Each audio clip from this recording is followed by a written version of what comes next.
ओम साईं राम। एक बार शिरनी गांव में बारिश का मौसम था। लगातार बारिश हो रही थी।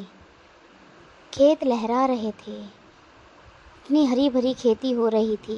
किसान बहुत खुश थे। मगर एक किसान रामू के घर में मातम छाया हुआ था। वह बहुत दुखी था। हुआ कुछ ऐसा था कि उसकी बेटी लाली एक बार खेतों में काम कर रही थी। काम करते करते वो अचानक गिर पड़ी। रामू घबरा गया और दौड़कर अपनी बेटी को लेकर वैद्य के पास पहुंचा। वैद्य ने उसकी बहुत दवाई की, लेकिन वो ठीक नहीं हुई। उसके हाथ पैर सुन्न हो चुके थे। वैद्य ने कहा, यह कोई छोटी बीमारी नहीं है, यह एक बहुत बड़ी और ख़तरनाक बीमारी है। यह बीमारी लाली को लकवे की तरफ ले जा रही है धीरे धीरे। अगर तुरंत इलाज नहीं हुआ तो इसके पूरे शरीर पर लकवा हो जाएगा। रामू रो पड़ा। रामू और लाली साईं बाबा के बहुत बड़े भक्त थे। वह रोज़ द्वारका माई जाते और बाबा की पूजा अर्चना करते। रोज़ लाली बाबा की तस्वीर के नीचे दिया जलाती थी, बाबा के भजन गाती थी। पर उस दिन रामू बहुत रो रहा था कि बाबा अब क्या होगा। मैं अपने ऊपर बीमारी ले सकता हूँ, लेकिन मैं अपनी लाली को इस दुख में नहीं देख सकता। अब मैं क्या करूँ बाबा। उसने कितने वैद्यों का इलाज कराया, पर लाली बिल्कुल भी ठीक नहीं हुई। उसने शहर जाकर भी अपनी बेटी का इलाज कराया, कोई दवाई असर नहीं हुई। लाली रोज़ बाबा के सामने दिया जलाती थी, पर वो अब मजबूर हो चुकी थी। लेकिन वो मन ही मन बाबा के प्रार्थना कर रही थी, बाबा की पूजा अर्चना कर रही थी। गांव वालों ने कहा कि रामू, लाली को तू बाबा के पास लेके जा। बाबा ने इतने चमत्कार किए हैं लोगों के लिए, वो तेरी बेटी को भी ठीक कर देंगे। रामू ने सोचा, लोग सही कह रहे हैं, मैं लाली को बाबा के पास लेकर जाऊंगा। रामू ने लाली को चारपाई पर लिटाया और बैलगाड़ी में चारपाई को रखा और द्वारका माई मस्जिद पर पहुंचा। वहाँ पर बाबा धूनी रमाए हुए थे। रामू बाबा के पास जाकर फूट फूट कर रोने लगा। बाबा, मेरी बच्ची की हालत आप देख रहे हो ना, वो आपकी इतनी बड़ी भक्त है, फिर उस पर ये संकट कैसे आया। बाबा ने लाली की तरफ देखा। उसने रामू से कहा कि रामू, एक कटोरी में जल लेके आ। बाबा की सुनकर रामू कटोरी में जल लेकर आया। उसने उस जल को एक लोटे में किया।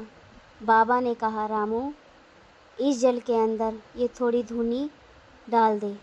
रामू ने बाबा के कहने पर जल के अंदर धूनी डाल दी और बोला, ये धूनी लाली को पिला।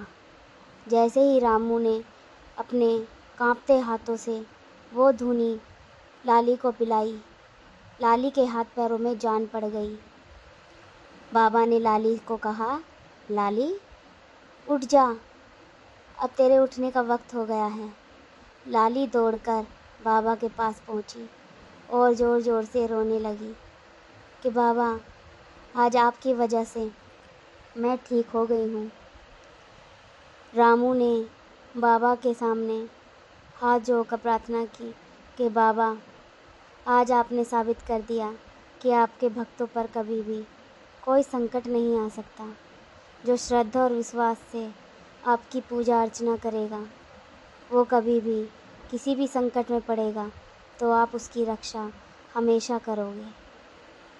रामू और लाली वहाँ से बाबा की आज्ञा लेकर चले गए, पर लाली ने दृढ़ निश्चय किया कि वो जीवन भर बाबा की सेवा करेगी।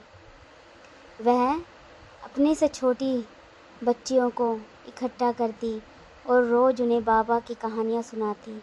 बाबा के चमत्कारों के बारे में लाली सबको बताती। वह द्वारका माई में रहने शुरू कर दिया। लाली ने बाबा की सेवा में पूरा जीवन व्यतीत करने का सोच लिया। वह वहाँ पर खाना बनाती और भूखे लोगों को खाना खिलाती, प्यासों को पानी पिलाती और बाबा की सेवा में दिन रात लग गई। यह देखकर गांव वाले बहुत खुश हुए। उन्होंने देखा कि बाबा ने एक और चमत्कार कर दिया है। बाबा अपने भक्तों पर कभी भी संकट नहीं आने देते।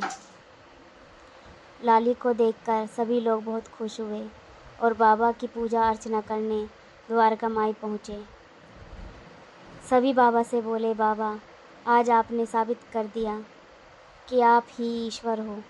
बाबा ने कहा, मैं कोई ईश्वर नहीं, मैं तो उस मालिक का एक जरिया हूँ आप लोगों तक बाबा ईश्वर की प्रार्थना पहुँचाने का। लोगों ने बाबा के सामने हाथ जोड़कर प्रार्थनाएं शुरू कर दी और बाबा ने कहा कि जो कोई मेरी सच्ची श्रद्धा और प्रार्थना करेगा, मैं उस पर कभी भी संकट और विपत्ति नहीं आने दूंगा। आनी भी चाहेगी तो मैं अपने ऊपर अपने भक्तों का संकट ले लूँगा। मैं कहीं मंदिर में नहीं, मैं तो हर कण में रहता हूँ, हर जगह रहता हूँ। मुझे तो बस एक पल याद करने की ज़रूरत है। इस तरह रामू और लाली दोनों द्वारका माई में जीवन अपना व्यतीत करने लगे और लोगों की सेवा में लग गए। लाली रोज़ बाबा के लिए खाना बनाती, बाबा को खाना परोसती। बाबा और लाली दोनों साथ बैठकर खाना खाते थे। लाली ने लोगों को कहा कि बाबा के लिए कोई भी धन दौलत या रुपया पैसा मत लाया करो। बाबा के लिए तो बस एक श्रद्धा और विश्वास से बस बाबा को क्षण भर के लिए याद कर लिया करो। बाबा तो उसके ही हो जाते हैं। इसलिए कहते हैं कि जहाँ अंधेरा है वहाँ रोशनी भी ज़रूर होती है। कहते हैं ईश्वर की लाठी में दर्द नहीं होता, पर जब पड़ती है तो बहुत ज़ोर से पड़ती है। इसलिए अपने कर्म हमेशा अच्छे रखो, कभी किसी का गलत मत करो, ना किसी के बारे में गलत सोचो, क्योंकि मालिक सब देखता है।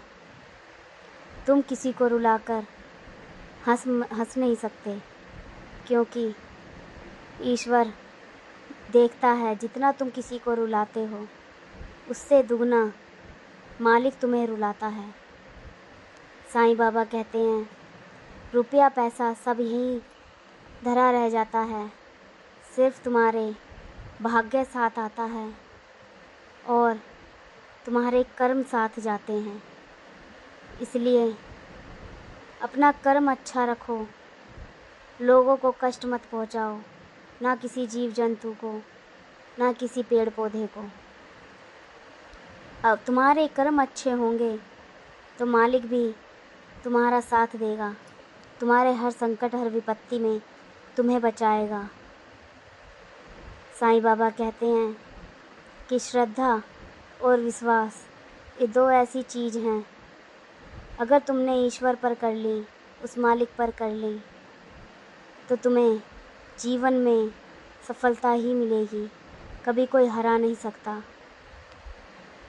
इसलिए बाबा कहते हैं सब्र करो और विश्वास रखो। ओम साईं राम, ओम साईं राम, ओम साईं राम। मेरे साईंनाथ महाराज अपने भक्तों पर अपनी कृपा हमेशा बनाए रखना। ओम साईं राम।